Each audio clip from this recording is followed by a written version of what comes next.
अभिषेक जी, सबसे पहले तो मैं जो भी लोग नए मंत्री परिषद में शामिल हुए हैं उन सबको के लिए शुभकामनाएं प्रेषित करता हूं। और दूसरी बात की आपने सवाल पूछा है कि किन बातों का ख्याल रखा गया।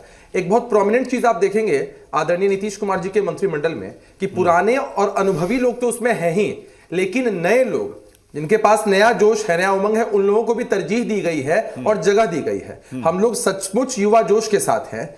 और दूसरी बात कि बीते 15 वर्षों के कार्यकाल में बिहार में विकास की गाथा लिखी है नीतीश कुमार जी की कार्यशैली ने, और आने वाले जो 5 वर्ष हैं वो स्वर्णिम काल होने जा रहे हैं।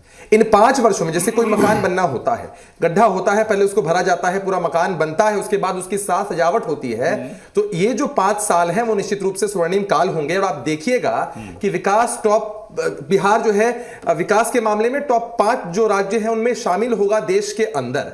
और ये एक तरह से एक मैसेज भी है उन लोगों के लिए कि जैसे महागठबंधन के लोग जो चिल्लाते हैं इस पूरे मामले पर, आप जरा सोचिए कि इन लोगों के लिए युवा क्या है। तेजस्वी यादव जी युवा है, परिवारवाद और वंशवाद के प्रतीक। और आप इस मंत्रिमंडल को देखिए कि कितने युवाओं को तरजीह दी गई है जो आने वाले 5 वर्ष है हमारे। 7 निश्चय पार्ट 1 बीते 5 वर्षों के कार्यकाल की प्राथमिकता थे।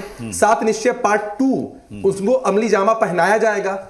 साथ साथ सरकार की ये नीति है कि भाई हम किसानों के लिए कितना काम कर सकें। जो हमारा तीसरा कृषि रोड मैप है वो चल रहा है। रोजगार की जहां तक बात है तो सरकार की प्राथमिकता में है। चुनाव के समय हमने वादा किया था कि हम 19 लाख रोजगार सृजित करेंगे, लेकिन आप देख सकते हैं, मतलब आप ये कहना चाह रहे हैं कि कैबिनेट विस्तार ने जैसे नीतीश कुमार ने हाल फिलहाल में ही राष्ट्रीय अध्यक्ष का पद जो है वो दूसरे को सौंप दिया, तो ये माना जाए कि जेडीयू हो या बीजेपी हो, एनडीए पूरा कुनबा जो है वो इस मंत्रिमंडल विस्तार के जरिए मैसेज दे रहा है कि हम अपनी सेकंड लाइन तैयार कर रहे हैं, यानी हम भविष्य की तरफ देख रहे हैं। देखिए, आप जानते हैं कि परिवर्तन समाज का नियम होता है और जैसे जैसे पुराने जो लोग होते हैं उनके अनुभव से हम बहुत कुछ सीखते हैं, लेकिन जैसे जैसे समय आगे बीतता है नई पीढ़ी को आगे किया जाता है, ट्रेन किया जाता है और उन्हें जिम्मेदारी दी जाती है कि वो परफॉर्म कर सके और साबित कर सके।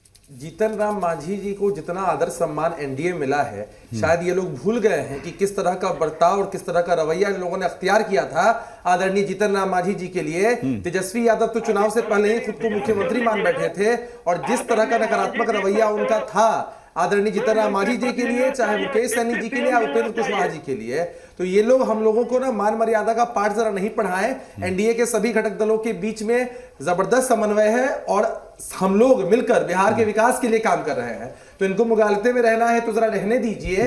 हम लोग आदर सत्कार सम्मान के साथ सभी लोगों को रखते हैं। और जरा इनसे पूछिए, हमारे कांग्रेस के साथी बैठे हैं, ये जो कह रहे हैं कि जीतन राम मांझी जी के साथ हमारा कैसा रवैया रहा है, इनके वरिष्ठ नेता कांग्रेस के शीर्ष नेता राहुल गांधी जी के बारे में कैसा बयान देते हैं। इतने दिन तो बीत गए हैं, ना किसी नेता ने स्पष्टीकरण दिया है शिवानंद तिवारी जी के बयान को लेकर, ना राजद की तरफ से कोई ऑफिशियल बयान आया है। अरे ये लोग हमेशा अपने घटक दलों को नीचा दिखाते हैं, उनकी बेइज्जती करते हैं।